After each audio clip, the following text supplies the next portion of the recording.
Bonjour, bienvenue à la ferme de Clavisy, je suis Guillaume Verdun, suivez-moi.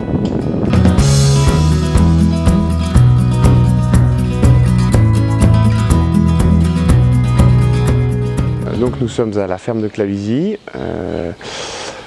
On exploite cette ferme depuis plus de 300 ans et on a toujours fait la même chose, c'est-à-dire de l'élevage de moutons.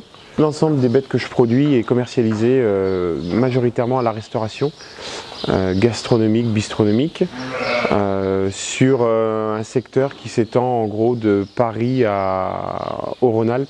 On a 600 mères brebis qui donnent naissance à peu près à 1,3-1,4 agneaux par an. Donc ce qui permet d'avoir une production d'environ 800, on va dire 800 agneaux sur l'année. Une brebis met bas la première fois idéalement à 18 mois. Ensuite, si ça se passe bien, elle peut faire aux environs de 5 mises bas par brebis. La première, c'est forcément la race, puisqu'on est sur des races de qualité bouchère. C'est comme dans les vaches, les moutons c'est pareil, il y a des races laitières et des races à viande. Nous ici on est sur des races à viande, donc du charolais, du Suffolk, de l'Île-de-France, du charmois aussi, qui est une petite race un petit peu plus discrète mais qui est excellente. On fait pas mal de croisements entre ces races-là pour ramener, parce que le croisement ramène les qualités de chaque race plutôt que les inconvénients.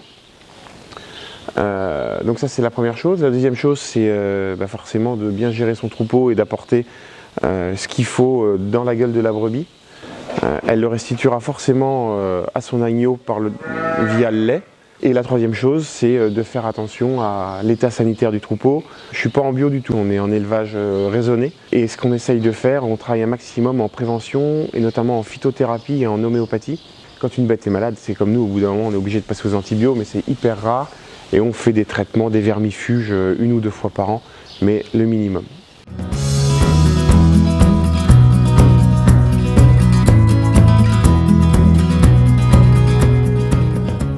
Ce bâtiment-là est réservé aux brebis qui vont mettre bas. Donc ces brebis-là vont commencer à mettre bas dans une dizaine de jours à peu près. Ça va s'étaler pendant environ 1 mois et demi. Donc les brebis sont gestantes pendant 5 mois.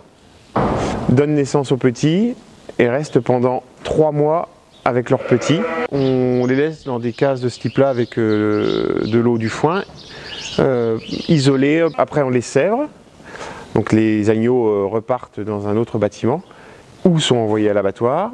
On isole les brebis, on les tarit, c'est-à-dire qu'on se débrouille pour que la production de lait s'arrête, même si jamais elles sont bien souvent en fin de lactation, il n'y a pas trop de problème. Et ensuite, elles sont en gros au repos tranquille dans des pâtures pendant 2 ou 3 mois. On en profite par exemple pour les faire tondre. Ensuite, on les reprépare à la mise en lutte, au bout de quasiment 3 mours après le sevrage, et ça fait un cycle d'1 année au total. J'espère que cette visite vous aura éclairé. Je vous propose de nous retrouver demain chez Jean-Michel Carrette, aux terrasses à Tournu, pour voir de quelle façon il met en valeur mes produits.